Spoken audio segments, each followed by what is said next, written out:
Om Namo Bhagavate Vasudevaya. Om Namo Bhagavate Vasudevaya. Om Namo Bhagavate Vasudevaya. Reading from the Srimad Bhagavatam, Canto 10, Chapter 22, and I'll begin with text number 30. I'll be doing just the translations, and then we'll come to the verse with the purport, which would be verse number 31 and 32.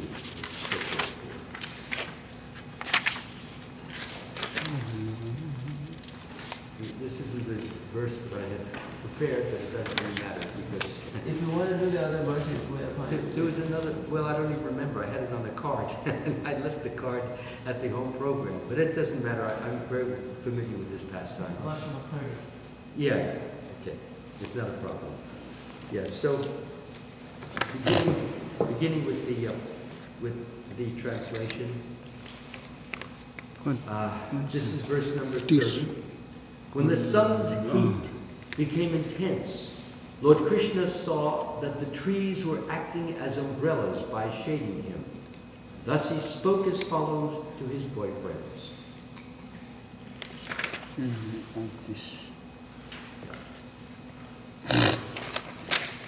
Hey Stoka Krishna, hey Amsho, Shridaman, Subalarjuna, Vishala Vrishabhau Jasvin, Devaprastha Varutapa, Pashyatai Tan Mahamagan, Paratai Kanta Jivatan, Vata Vashatapa Iman, Sahanto Varayanti Na.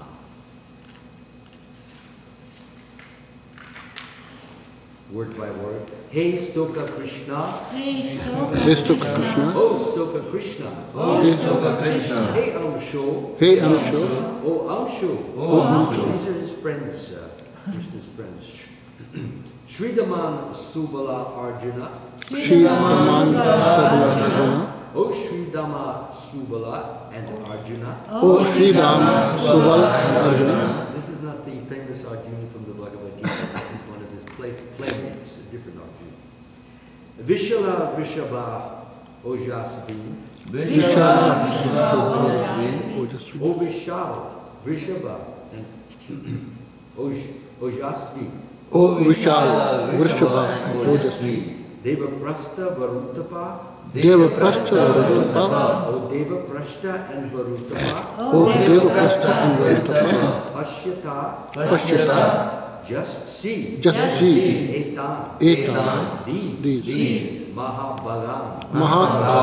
Most fortunate. Para-artha. For the benefit of others. Ekanta. Exclusively. Jivatan. Whose life. Vata. The wind. Varsha. Rain. Atapa. Heat of the sun. Iman. And snow. Sahanta. Tolerated. Varayanti. Keep off. Naha. For us. Translation and purport by His Divine Grace, Srila Prabhupada. What did you say? Yeah, let's hear it. Like you mean it. Not just some perfunctory. This is really the real stuff. This is Prabhupada. This is glory. This is our life and soul. So when I say Srila Prabhupada, you say Jai! Yes, please. I'm sure Srila Prabhupada will be pleased by that one. Yes. We tend to fall into a mechanical expression. It's quite normal. I'm not criticizing or reproaching because I do it all the time.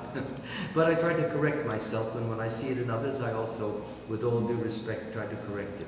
So whatever we do for Srila Prabhupada, whatever we do for Lord Krishna, whatever we do for Lord Chaitanya, do it with fervor. You know what fervor means? Intensity, enthusiasm, eagerness. It's a privilege, it's a pleasure, it's a glory to be able to serve them. Without their mercy, we are nothing.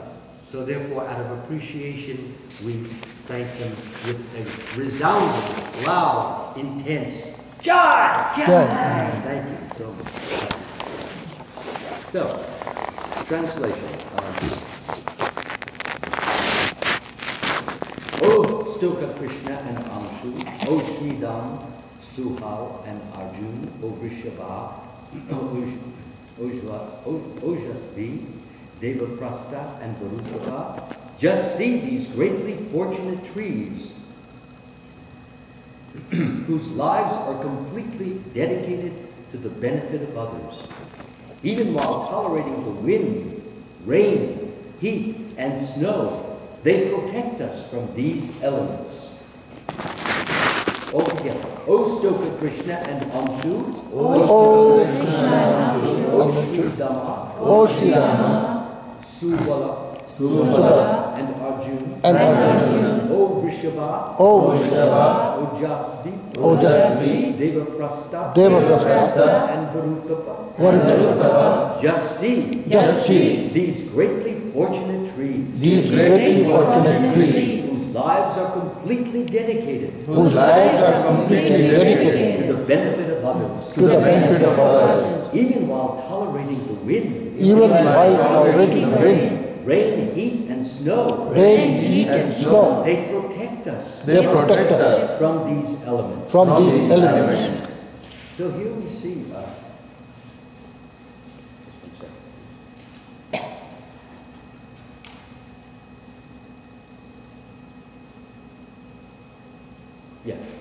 So here we see Lord Krishna. It is actually amazing. But before I start ranting and raving, let me offer my obeisances to Srila Prabhupada.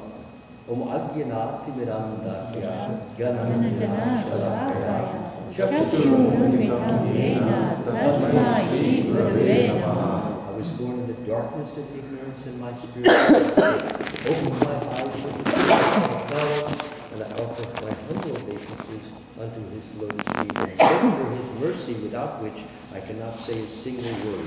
So Srila Prabhupada, please, you speak, and everyone will be blessed and benefited. Thank you so much for, I hope you've heard me, otherwise I'll be lost. So, we have the purport. Lord Krishna was preparing to bestow his mercy on the wives of the hard-hearted ritualistic Brahmins, and in these verses, the Lord indicates that even trees who are dedicated to the welfare of others are superior to Brahmins who are not. And these Brahmins were obviously dedicated to their own personal betterment, which I'll get into in a few moments. Certainly the members of the Krishna consciousness movement should soberly study this point. So Srila Prabhupada is making a very important point of this. And these last few verses, the point that's being made here is a point that really should stick deeply with us, because as Lord Krishna is saying, that when the sun's heat becomes intense, Lord Krishna saw that the trees were acting as umbrellas by shading him, and thus he spoke as follows to his boyfriends. He said, O Stoka Krishna and Amshu, O Sridhama, Subala and Arjun, O Vrishabha, O Jasvi, Devaprastha and Varutava, just see these greatly fortunate trees whose lives are completely dedicated to the benefit of others. Even while tolerating the wind, rain, heat, and snow, they protect us from these elements. That's a little bit ironic. It's a little funny, actually, because they're not doing anything. It's Krishna who's allowing them, enabling them to do all this protecting. So from an apparent view, what it appears like, what it looks like, is that they are giving us shade, and they are tolerating the abuse of the rain and the snow and the wind, and they're never complaining. They're never saying, Krishna, stop, we don't want this. We just want to be in a very peaceful, quiet, calm environment and situation. They never protest. Sometimes people lean on them. Sometimes people take their knife and they cut their initials in them. Sometimes they put a little heart. You know, John loves Mary. They want to immortalize themselves on the tree. so that 50 years later when they come back and visit it, you know, as old people, they say, oh, with their husband, remember we were in love, just look at that heart there, we carved it, we were together. So the tree is never protesting. The tree is not crying. The tree is not saying stop. They're tolerating everything. And Krishna is making a big point of this. The interesting thing about it is that he's the one who is enabling them to do this. And now he is calling attention to the most important point, one of the very important points in spiritual life, is to learn to tolerate difficulty, to tolerate trial, to tolerate tribulation, problems, stresses, tensions. The tendency is to get angry, to get upset. The only reason we become upset and angry and disturbed is because we're very proud. We think these should not happen. We think, I'm so wonderful, I'm so great, I'm so glorious. Nothing bad, evil, wrong should happen to me because I am the glorious me. But then something comes along and Krishna shows you, you're not the great me. You're just a little insignificant little jiva, a little soul who is in this world, and your only business and the only way you're going to get out of your misery is by, as Krishna says, abandon all varieties of religion, just surrendering to me, and I will free you from all sinful reaction. As they surrender unto me, I reward them accordingly, and you will get my reward, Krishna is saying, if you will stop trying to be me and just be yourself. And that is the problem that we all have. We try to be Krishna. We originally were all Krishna conscious living entities, and we decided that we no longer wanted to serve Krishna. Rather, we wanted to be served as a Krishna. So we came to this material world, and when we entered the material world, we were slapped with 5 kinds of ignorance. This is in Lord Kapila's teaching. We forgot that we were eternal living entities.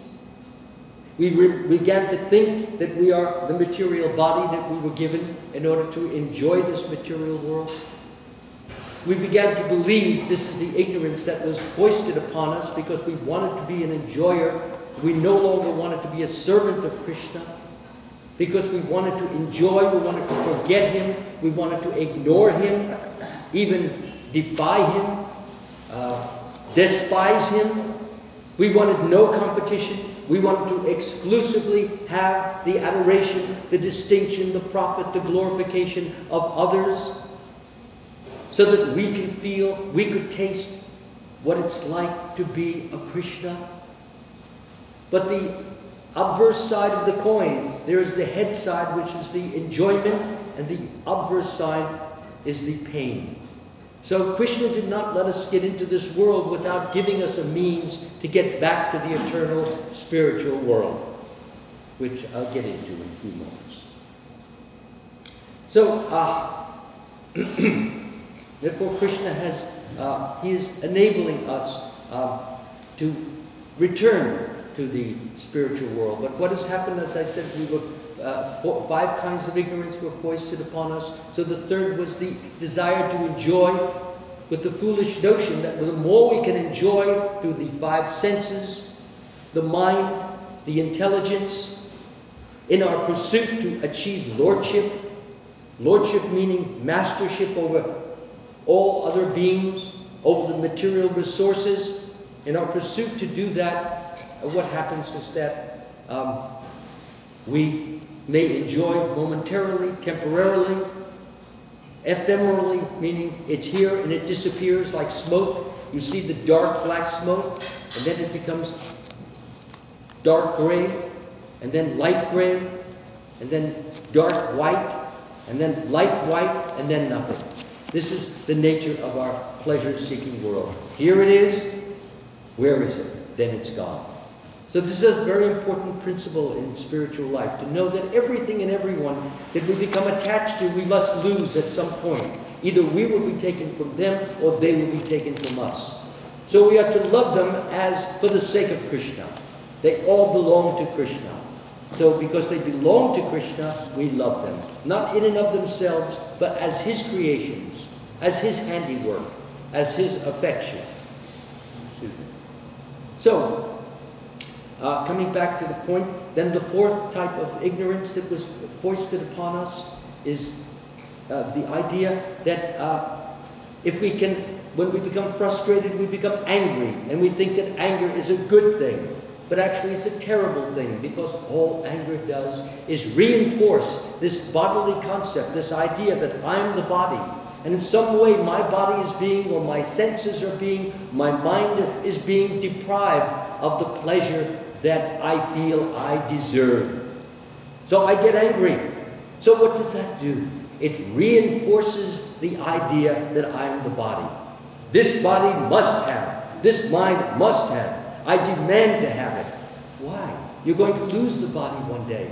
It's going to disappear one day. Why are you so upset and disturbed and shaken about your body, your senses, your mind not getting what you feel you must have, you have to have, you can't live without? Why are you so disturbed and shaken of this? When one day you're going to lose it anyway. So we become angry. And what does anger lead to? Hostility. If I'm angry at you, you'll get angry back at me. Well, you're a sage, so you won't get angry. But if you were just an ordinary human being and you weren't a Krishna conscious being, you express your anger back to me. And then my anger becomes hotter, and your anger becomes hotter. And before you know it, we hate each other. And then this is what all the disputes and all the difficulties and conflicts are about.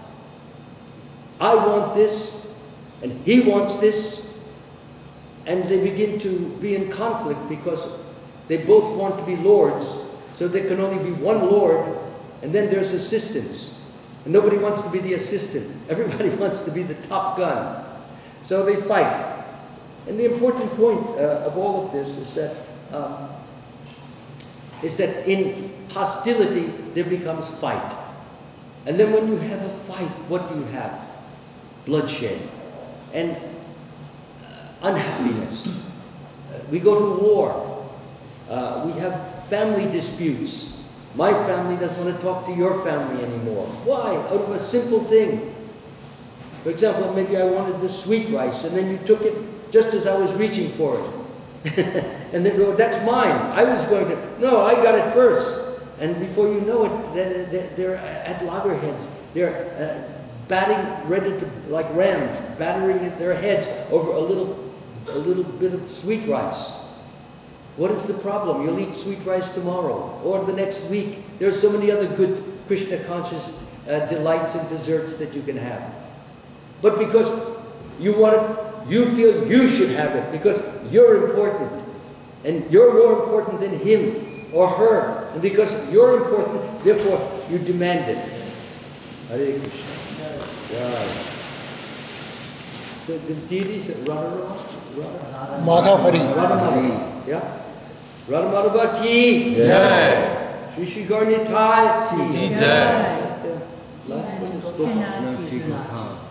Srinath. Yeah. Hare Krishna.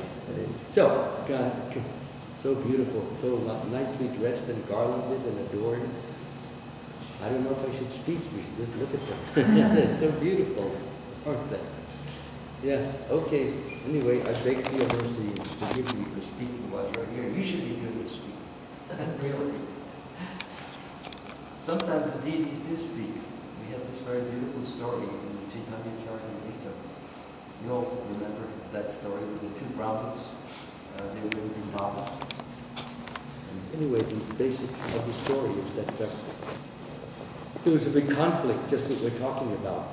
And the conflict was that an older Brahmin promised his daughter to this younger Brahmin.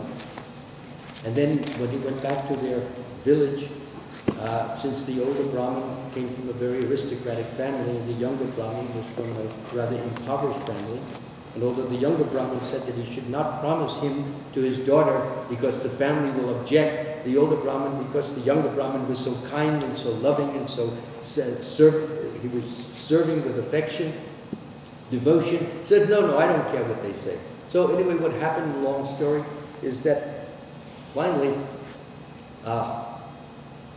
the older Brahmin said to his family, I'm going to offer my daughter to this younger Brahmin, and the wife became very upset and the family became very upset, and the brother became extremely upset.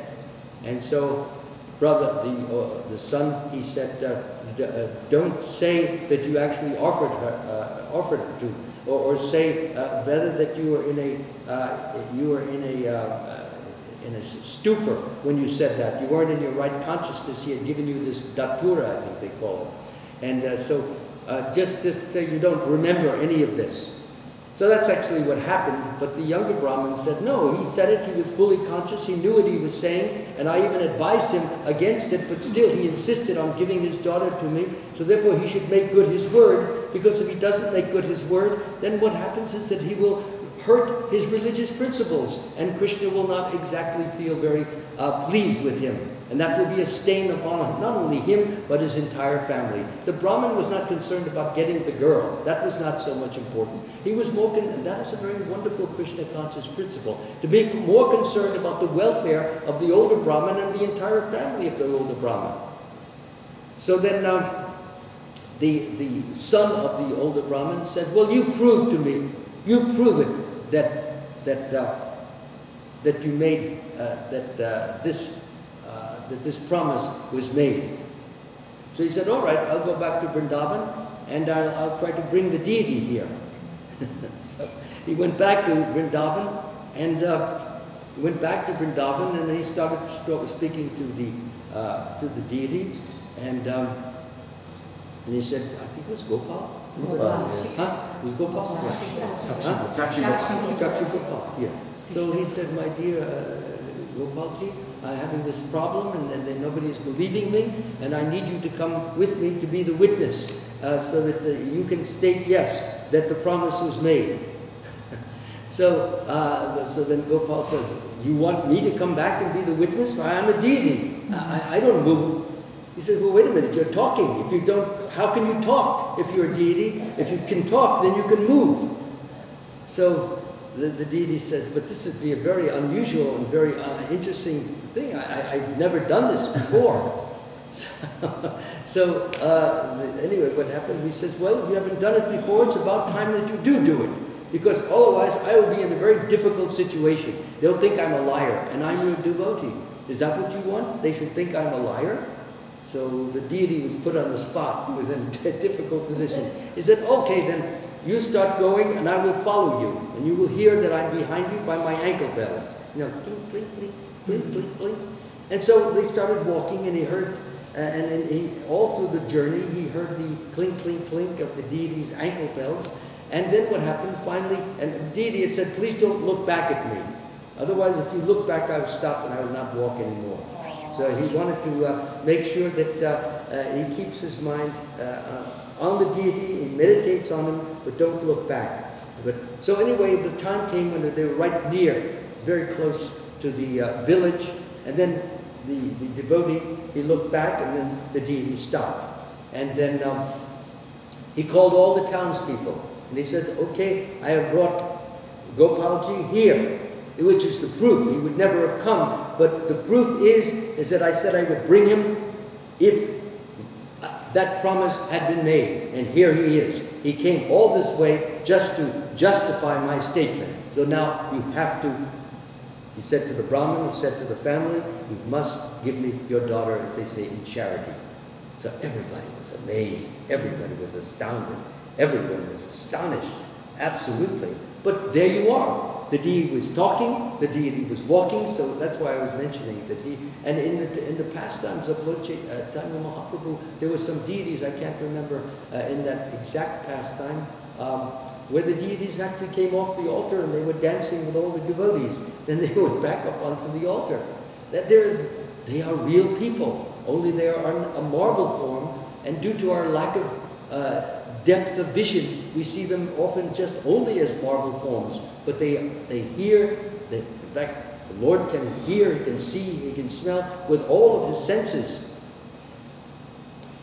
And according to the way we worship him, according to the way we are devoted to him and love him and have faith in him, he will respond accordingly.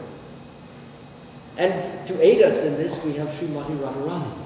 So she if we're having a problem, that Krishna is not satisfying our wish or our desire, a good one of course, then we appeal of course to Srimati Radharani, since whatever she will ask Krishna, he cannot refuse because he is totally sold out to her. There's nothing that he will not do to satisfy her requests. So she will plead on the behalf. That's why we say Hare Krishna, Hare Krishna, Krishna Krishna, Hare Hare, Hare Rama, Rama Rama, Hare Hare. So my dear Srimati Radharani, please engage me in Lord Krishna's loving service. So she engages us. Hara is the evocative or the direct address of Srimati Radharani. So we appeal to her. We should not forget her. She's very important. And if, as I said, Srimati Radharani becomes very affectionate towards us and feels a very motherly feeling towards us, there's nothing that she will not do to urge Krishna to please help us and guide us. And I have my own personal experience, and you all have your personal experience. And we know that by glorifying her and not only glorifying her as the person, but her numerous qualities, 25 of which are listed in, I believe, the Chaitanya Charitamrita, as well as the Nectar of Devotion. And so she's a very important, that's why she's always there right on the left side of Krishna, and she's extremely important. And even before we mentioned or express Krishna's name, we always say his beloved consort's name, Srimati Radharani. Jaya Radhe. Jaya Radhe. In fact, when you walk down the street in Vrindavan, you don't even know the people, but everybody will say, Radhe, Radhe, Radhe, Radhe, Radhe. Everybody is doing like that. And that's why there's a feeling of unity and amity or friendship amongst all, tied to Srimati Radharani, who ties us to Krishna. We should always keep that in mind because they are most worshipful, most glorifiable. Coming back to our verse here, I want to just a little bit on a tangent, but I wanted to bring this point because it's so wonderful. We tend to forget that these deities, I mean, we all know it theoretically, but in an actual situation, these pastimes, I would never have known this if Srila Prabhupada had not brought this wonderful pastime of Shakshi Gopal and so many others, which give us faith and give us devotion and give us hope that in our own life we will see Krishna personally in our hearts, we'll see Srimati Radharani, and we will serve them personally in some way. This is our hope, even though we are all unworthy of this. We are undeserving. We